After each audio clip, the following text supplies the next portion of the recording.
ভর্তি চলছে। সৃষ্টির শিক্ষা পরিবার, শিক্ষা সেবায় একটি নাম, একটি বিশ্বাস।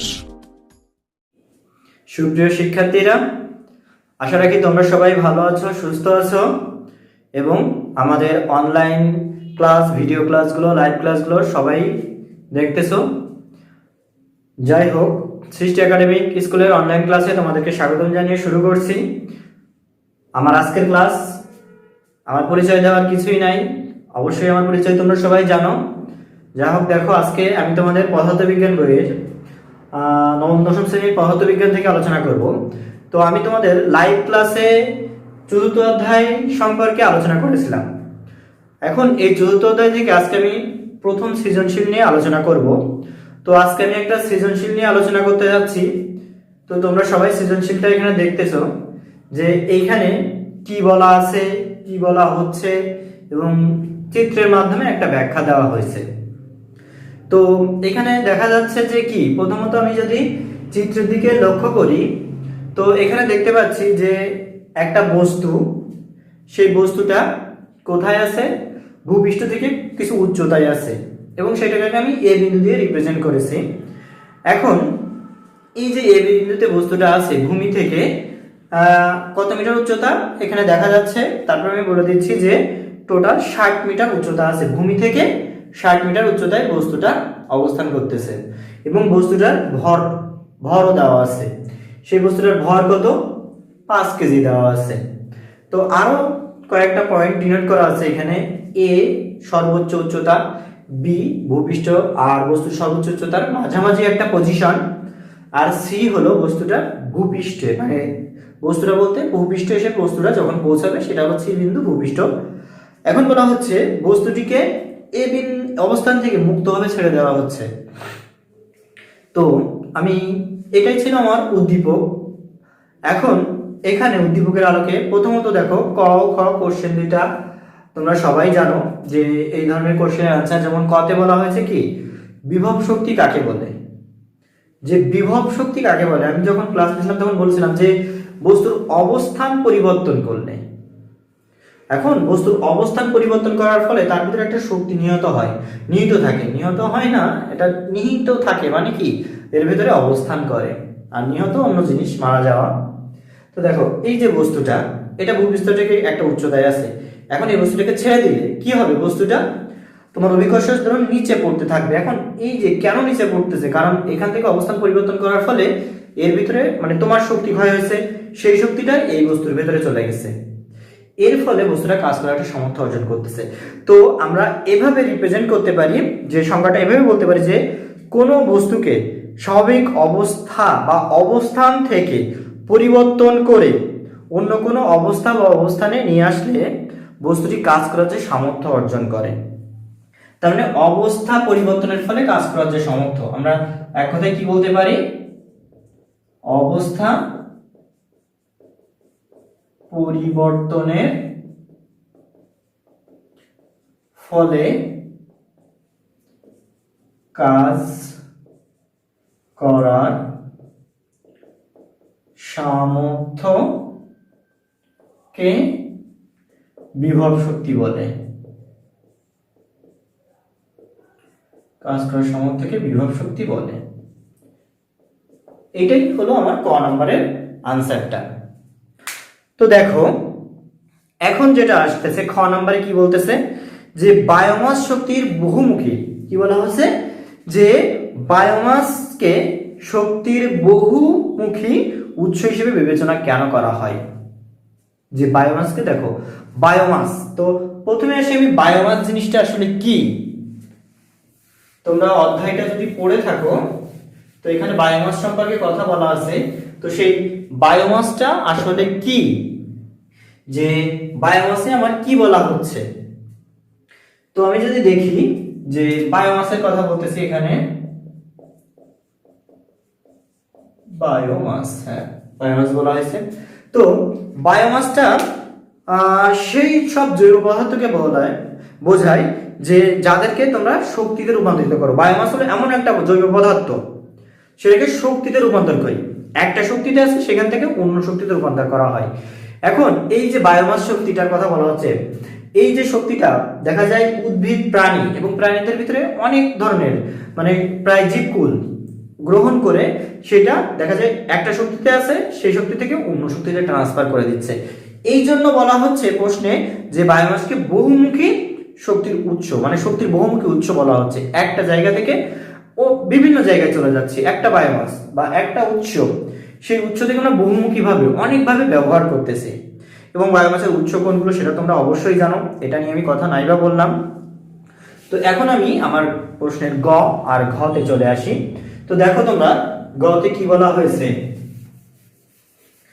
এখানে গতে বলা হয়েছে কি যে ভূপৃষ্ঠ থেকে এ বিন্দুতে উঠতে যদি 2 মিনিট সময় লাগে। তো দেখো আমি এই যে ফিগারটা আছে কোশ্চেনে আমি সেটা আলাদাভাবে লিখছি, তো তোমরা অবশ্যই দেখতে পাচ্ছ আশা রাখি। তো বলা হচ্ছে ভূপৃষ্ঠ থেকে, এটা ভূপৃষ্ঠ, এই যে ভূপৃষ্ঠ থেকে এ বিন্দুতে উঠতে বস্তুটাকে, তোমার এখানে বস্তুটা আছে, এই যে বস্তুটা তুমি এখান থেকে এখানে নিতে 2 মিনিট টাইম লাগছে, তাহলে ক্ষমতা কত? তো এই অঙ্কের ডাটা অ্যানালাইসিস করো।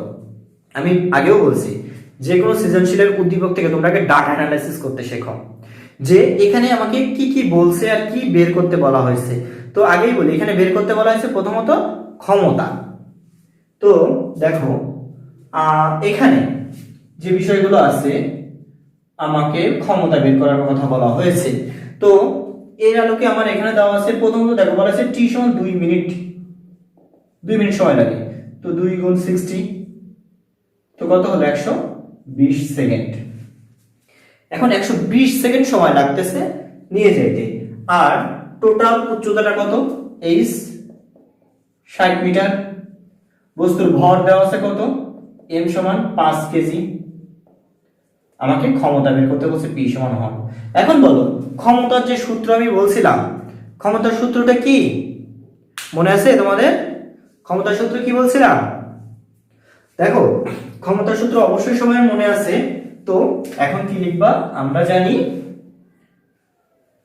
আশা রাখি দেখতে পাচ্ছ,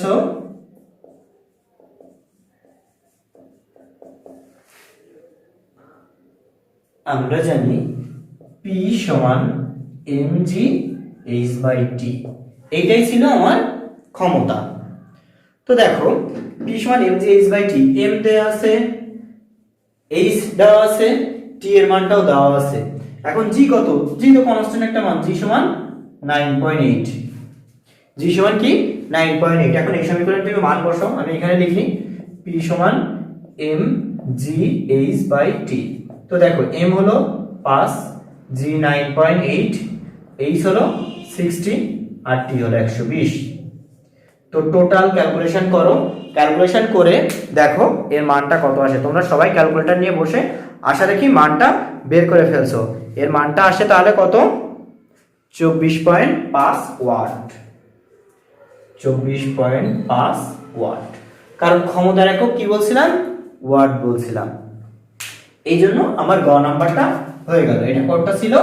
গ নাম্বার কোশ্চেনটা। অবশ্যই তোমরা তোমাদের গ নাম্বার কোশ্চেনটা এই সৃজনশীল থেকে বুঝতে পেরেছো। এখন আমি আসি আমার কত নাম্বার? ঘ নাম্বার, লাস্ট যে কোশ্চেনটা এখানে বলতেছে। এই কোশ্চেনটাই কি বলতেছে দেখো তো, একটু ভালোভাবে বোঝো। বলতেছে বি ও সি বিন্দুতে, এই যে বি আর সি বিন্দুতে শক্তি সংরক্ষণশীল নীতি অনুসৃত হয়েছিল। মানে কি? শক্তি সংরক্ষণশীল নীতি মেনে চলবে। এখন বলো শক্তি সংরক্ষণশীল নীতি মেনে চলবে মানে কি? দেখো বি বিন্দুর মোট শক্তি কত? ই বের করতে হবে, দ্যাট মিন্স সেটা আমার ইপি আর ইকে। আমি যেটা বলছি তোমাদের কি দেওয়া আছে? টি আর ভি, তাই না? গতিশক্তির বিভব শক্তি এইটা, আর সি বিন্দুর মোট শক্তি। মূলত এটা ইবি দ্বারা প্রকাশ করলাম, ইসি দ্বারা প্রকাশ করলাম। এটার ক্ষেত্রেও তোমার সেই বিভব শক্তি ভি আর গতিশক্তি টি বের করে দেখতে হবে যে মোট শক্তির মানটা সমান আছে কিনা। তো আমি সেইটা এখন অ্যানালাইসিস করব। দেখি গ নাম্বারটা মুছে ফেলতেছি। আশা রাখি তোমরা গ নাম্বারটা বুঝতে পেরেছো।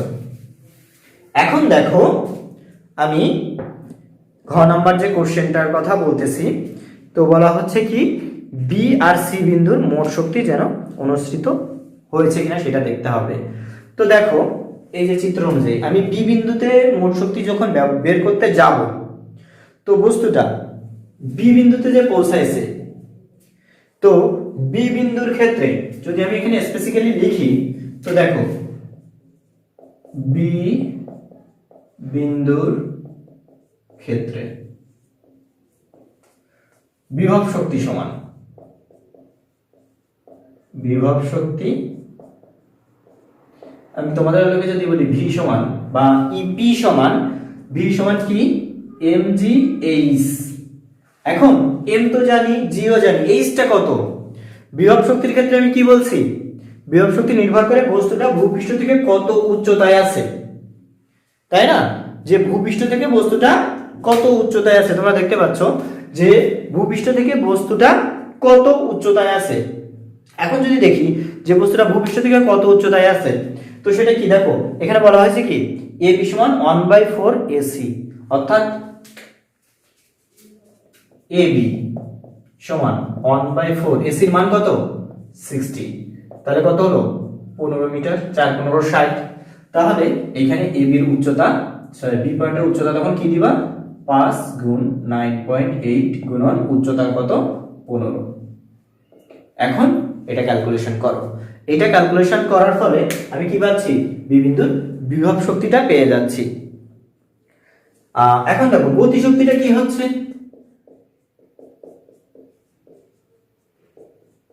গতি শক্তি টি সমান হাফ এম ভি স্কয়ার।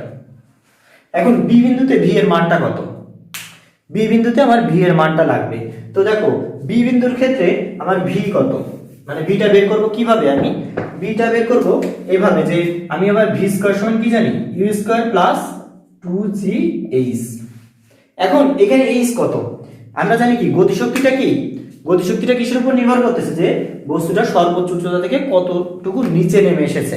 এখন সেটা আমরা বের করতে পারবো কিভাবে, যে দেখো যেহেতু এ থেকে বিতে আসতেছে, এ বির উচ্চতা আমি কত পেয়ে গেছি 15, তাহলে সরি বিসি একটু ভুল হয়েছে কি যে এ বি সমান 15, তাহলে এখানে 15 না, তো অবশ্যই যে ভূপৃষ্ঠ থেকে কত উচ্চতায় আছে 45 মিটার উচ্চতায় আছে না, এটা অবশ্যই 45 মিটার উচ্চতায় আছে। তাহলে বিসি হলো আমার 45 আর এবি হলো 15।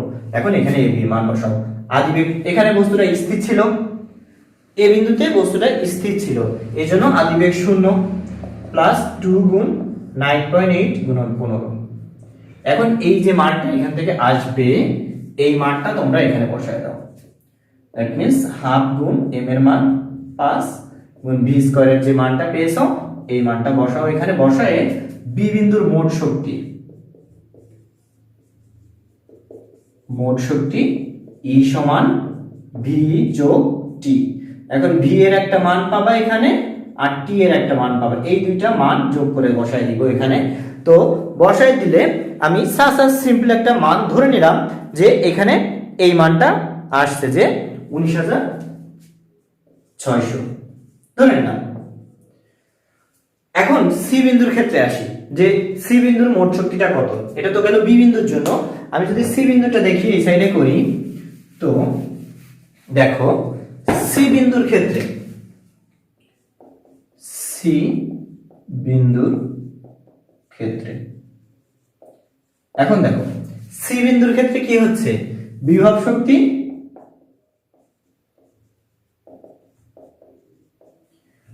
ভি সমান সমান 0। কেন 0? সূত্র mgh, বস্তুর ভর 5 g 9.8 h0। কারণ কি বস্তুটা ভূপৃষ্ঠে চলে আসছে না, কারণ আমি বলছি কি ভূপৃষ্ঠে বিভব শক্তি মানে ভূপৃষ্ঠে সে কোনো উচ্চতায় তো কাজ করতেছে না, এখানে বিভব শক্তি 0, এই জন্য এটার মান 0 হয়ে গেল। এখন যদি আমি গতিশক্তি বের করি, তো গতিশক্তি t সমান হাফ এম ভি স্কয়ার। তো হাফ এম এর মান 5, আবার ঠিক ভি। এখন ভি এর সূত্র ঠিক আবারও একইভাবে বসাইতে হবে, মানে কি যে ইউ স্কয়ার প্লাস 2gh। এই ক্ষেত্রে আদিবেগ তো শূন্যই, 2g এর মান 9.8, উচ্চতা কত, সে সর্বোচ্চ উচ্চতা থেকে কতটুকু নিচে নেমে আসছে, কতটুকু 60 মিটার নিচে নেমে চলে আসছে। এই যে মানটা এখানে বসাইলে ভি স্কয়ারের মান তুমি পেয়ে যাচ্ছ। তাহলে এইখানে ভি স্কয়ারের মান বসাই দিলে দেখা যাবে এখানে 19,600 মান চলে আসবে। তাহলে আমি সি বিন্দুর মোট শক্তি কি পাবো? অতএব মোট শক্তি ইসি, আর এটা দিলাম ইবি, মানে বি বিন্দুর জন্য, আর এটা দিলাম সি বিন্দুর জন্য। এই ক্ষেত্রে দেখো 0 যোগ 19,600, তাহলে একই রকম মান চলে আসছে। অতএব এই ক্ষেত্রে আমার কি হয়েছে? শক্তি সংরক্ষণশীল সূত্র অনুসৃত হয়েছে, মানে মেনে চলছে। তো আমার 1 নম্বর সৃজনশীল ছিল এই আলোচনা। তো আমি পরবর্তীতে পরের ক্লাসে আরো একটা সৃজনশীল, আরো কিছু সৃজনশীল নিয়ে তোমাদের সামনে আসবো। ততদিন পর্যন্ত তোমরা সবাই ভালো থাকো, সুস্থ থাকো। তো হ্যাঁ, আরো একটা কথা আমি তোমাদের জানিয়ে রাখি, যে তোমরা জানো অবশ্যই সৃষ্টি একাডেমিক স্কুলের ভর্তি কার্যক্রম শুরু হয়ে গেছে। তো তোমরা তোমাদের ছোট ভাই বোন আশেপাশে কেউ কারোর যদি পরিচিত থাকে তো অবশ্যই আমাদের সাথে যোগাযোগ করতে পারো। পার্সোনালি আমাদের কন্ট্যাক্ট নাম্বারগুলোতেও যোগাযোগ করতে পারো, আমাদেরকে সংবাদ দিতে পারো। কারণ তোমাদের প্রতিষ্ঠান, আমাদেরকে এগিয়ে নিয়ে যাইতে হবে। আমরা সবাই একসাথে মিলেই যদি আমাদের প্রতিষ্ঠানকে এগিয়ে নিয়ে যাই তবে অবশ্যই ভালো হবে। তো সবাই ভালো থাকো, সুস্থ থাকো, সবাইকে ধন্যবাদ।